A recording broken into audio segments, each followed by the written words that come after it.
Assalamualaikum warahmatullahi wabarakatuh. Saya Sari Safira, kelas 5 C Pendidikan Ekonomi. Saya di sini akan menjelaskan tentang multikolonialitas, autokorelasi, normalitas, dan heteroskedasi. Saya di sini akan menguji dengan SPSS 22. Dan yang pertama saya akan menjelaskan tentang uji multikolonialitas. Uji multikolonialitas dengan metode Eigenvalue dan Condition.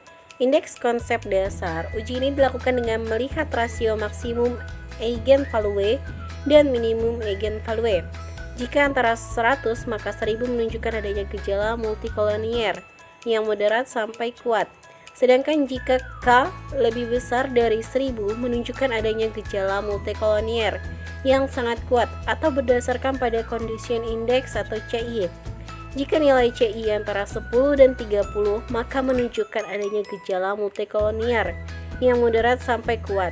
Sedangkan jika C1 lebih kecil dari 30, menunjukkan adanya gejala multikolonier yang sangat kuat. Rumus yang digunakan K maksimum eigenvalue, C1 maksimum eigenvalue atau maksimum eigenvalue. Pertama-tama kita buka variable view, di name-nya kita taruh X1, lalu X2 dan Y. Keterangan di label yang pertama tertinggi, lalu terendah, dan perubahan persentase.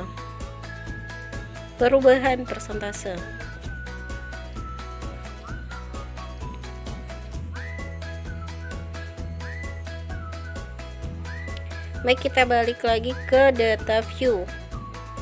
Nah, di situ sudah ada X1, X2 dan Y. Kita ambil data ke Microsoft Excel. Oke, kita blok dulu datanya. Saya di sini menggunakan 75. Oke, kita blok dulu.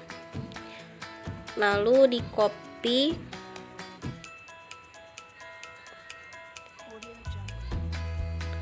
Lalu kita pindahkan ke SPSS.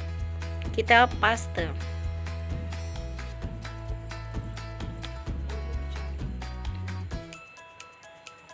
Oke, ini data-data yang sudah kita ambil dari Microsoft Excel. Jumlah datanya ada 75, terdapat 3 variabel. Langsung saja kita ke analisis regression dan linear. Masukkan semua variabel bebas ke kolom independen S dan variabel terikat ke kolom dependen. Kemudian klik statistik. Baik, salah ya, maaf, mari kita keluarkan dulu. Kita klik statistik, checklist pilihan collinearity diagnostic, lalu klik continue ya, yang itu. Lalu kita klik continue, kemudian klik OK.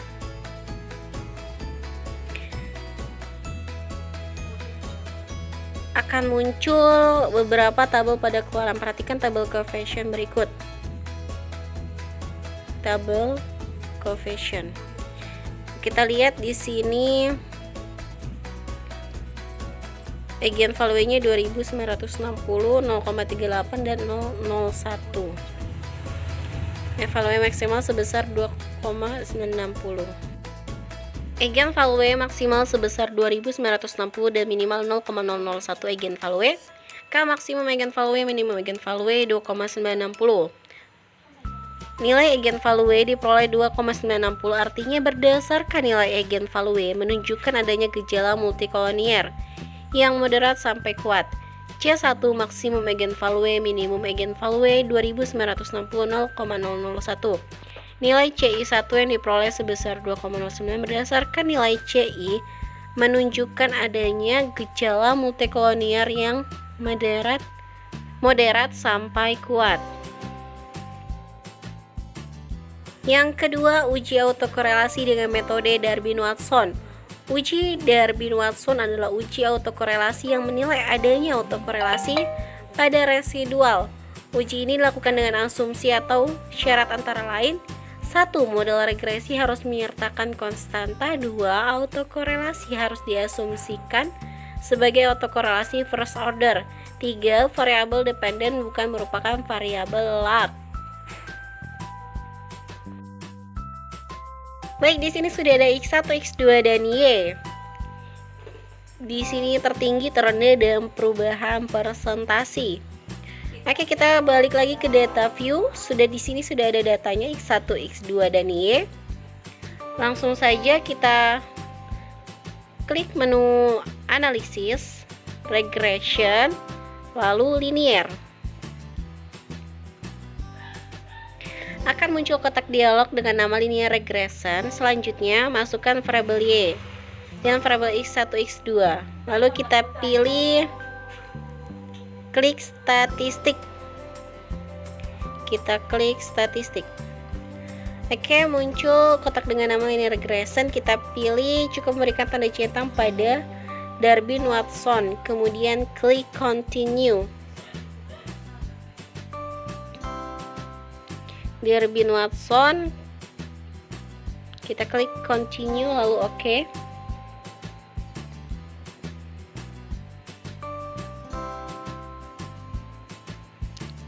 Continue lalu oke. Maka akan muncul output SPSS. Dalam hal ini kita hanya perlu memperhatikan tabel output dengan judul model summary. Berdasarkan tabel output model summary di atas, diketahui nilai Darwin-Watson adalah sebesar 1290. Selanjutnya, nilai ini akan dibandingkan dengan nilai tabel Darwin-Watson. Yang ketiga, uji heteroskedasitas dengan metode scatter-plot. Konsep dasar uji heteroskedasitas merupakan bagian dari uji asumsi klasik dalam model regresi, di mana salah satu persyaratan yang harus terpenuhi dalam model regresi yang baik adalah tidak menjadi gejala heteroskedasitas. Sementara itu, terjadinya gejala atau masalah heteroskedasitas berakibat pada sebuah keraguan, ketidakteraturan pada suatu hasil analisis regresi yang dilakukan.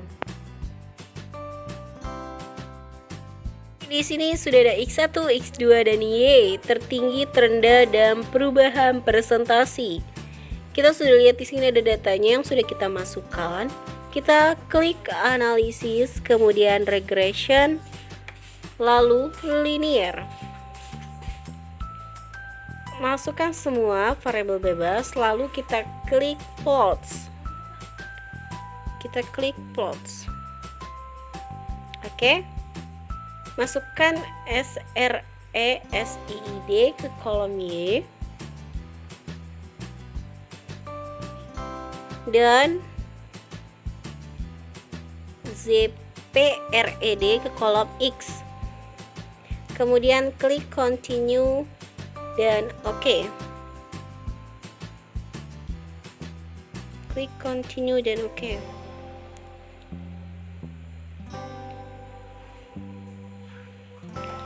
Akan muncul gambar scatter-plot dengan dependent variable presentasi perubahan. Ciri-ciri terjadi gejala heteroskedasitas adalah titik-titik data penyebar di atas dan di bawah atau sekitar angka 0. Titik-titik tidak mengumpul di atas atau di bawah saja, penyebaran titik-titik. Dan yang terakhir, uji normalitas dengan metode Kolmogorov-Smirnov. Pengertian dan kegunaan. Uji normalitas Kolmogorov-Smirnov merupakan bagian dari uji asumsi klasik. Uji normalitas bertujuan untuk mengetahui apakah nilai residual berdistribusi normal atau tidak. Dasar pengambilan keputusan: jika nilai signifikan lebih besar dari 0,05, maka nilai residual berdistribusi normal. Jika nilai signifikasi kurang dari 0,05, maka nilai residual berdistribusi tidak normal. Baik, di sini sudah ada file. Kita langsung saja pilih regression, linear. Kita pilih regression, lalu kita pilih linear. Di sini akan muncul dialog. Kita taruh X1, X2 di independent S dan Lalu kita klik statistik. Mereka tanda centang pada one standing untuk residual, lalu klik continue, lalu oke. Continue lalu oke. Nah, di sini akan muncul tabel-tabel. Kita tidak usah terlalu perhatikan yang ini, tabel-tabel ini. Kita perhatikan kepada kolom, perhatikan pada bagian data view muncul variabel baru dengan nama res1. Lalu selanjutnya kita klik analisis, non parametric test, legasi dialog 1 sampel KS. Muncul kotak dialog, kemudian masukkan variabel ascertaining residual ke kotak test variable list. Pada bagian cut point berikan tanda centang untuk normal. Jika sudah yakin benar, klik OK.